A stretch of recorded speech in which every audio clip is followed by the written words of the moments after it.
inside of the pipe. Yeah. If you want to ask any more about it, you can talk to me after. All right, so anyways, now if we want to get into quantum mechanics, we know that energy is discrete.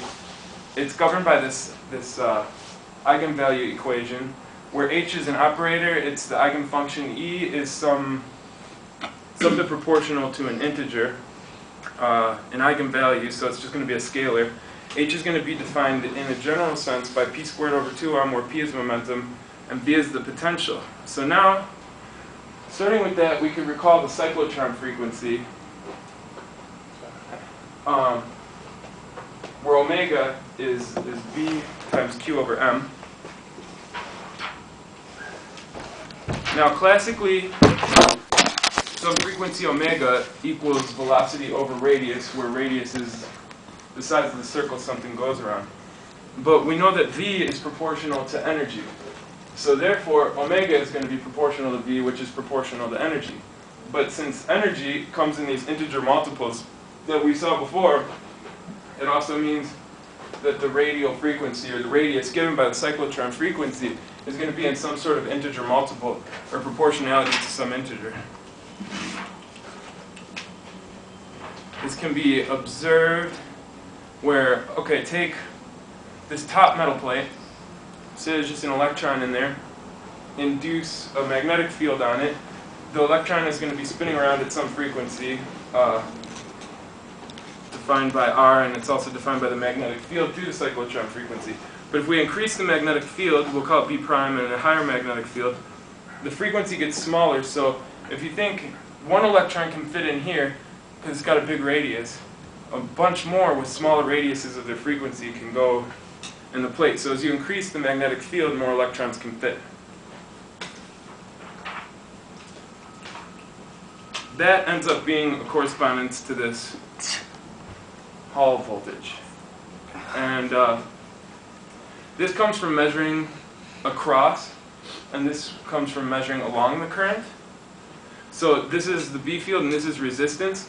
So you know that like the magnetic field and resistance is going to correspond to voltage, and voltage corresponds to energy as it's a potential. So if this is quantized stuff, it's going up in integer multiples, we're going to see it jump up in quantum leaps. It's pretty sweet. It's not too often you get to use that in a sentence.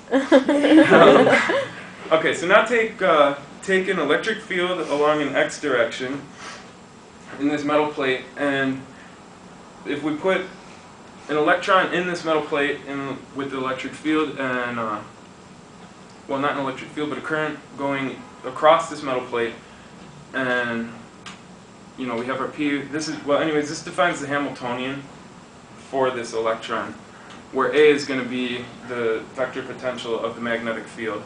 So then, by this gauge translation stuff, we can define A as this. And this is actually given by the Landau gauge. So there's a little bit more complicated math on how you get that, so you could just take my word for that one. And then... You're trustworthy. Hmm? You're trustworthy. Okay, thank you. So then we can solve this, and we get this psi of x and y, and it's like a harmonic oscillator with a phase shift in there. And you can do the translation on the Schrödinger equation. You see that you end up with energy over here, and phi is your function. And this I sub c is actually a classical orbit radius, but it's going to be a factor of h bar and c because it's quantum-y. Dominic, can you step from that side? We can't see through you. Can you just... Oh, sorry. Just move yourself every once in a while. So when you look at it in the end, you're going to have this function of energy that's just phase shifted. And it's just phase shifted by this factor here. This stuff is just energy, and you're going to have I in integers. So if you've seen the harmonic oscillator in quantum mechanics, you see that energy is just going to be some h bar omega times I plus a half. So that gives you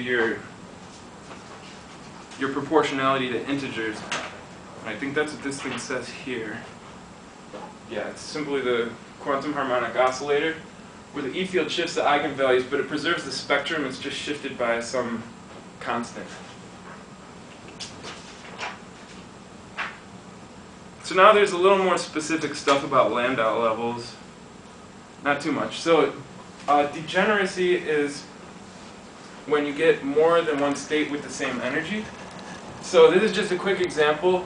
Say if you got E sub I where your integer is 3 and you got n1 and n2, there's a couple different ways you can add this up. So that's called degeneracy, and it's degeneracy of the eigenstates, which also gives you more options of the electron configuration. So that has to do with how many electrons you can fit in each Landau level. So then you have a formula. This formula is D equals Z times 2s, where s equals spin plus 1. And then you have your capital phi, which equals BA, which equals B.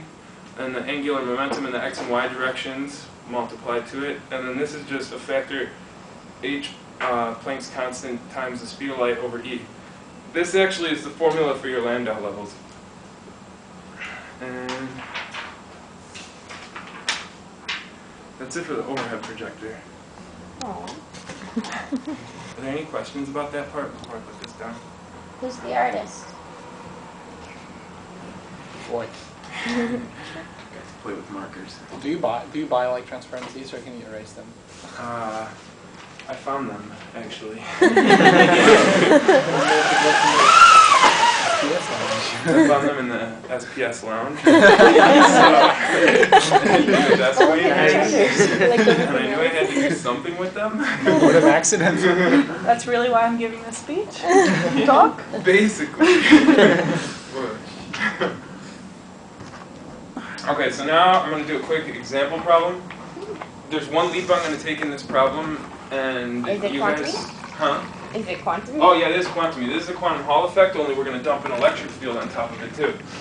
Now there's one leap I'm going to make later on, I'll point it out to you guys, but Albert and I, we're actually working through, we have 2 chalkboards full of algebra to get to this crap.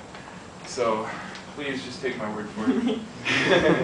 It's pretty disgusting. If you want to see it, it's in the SPS lounge. Yummy. Alright, so now let's take a charged particle, any charged particle in a magnetic field, define the magnetic field, and this is just cuz, this is just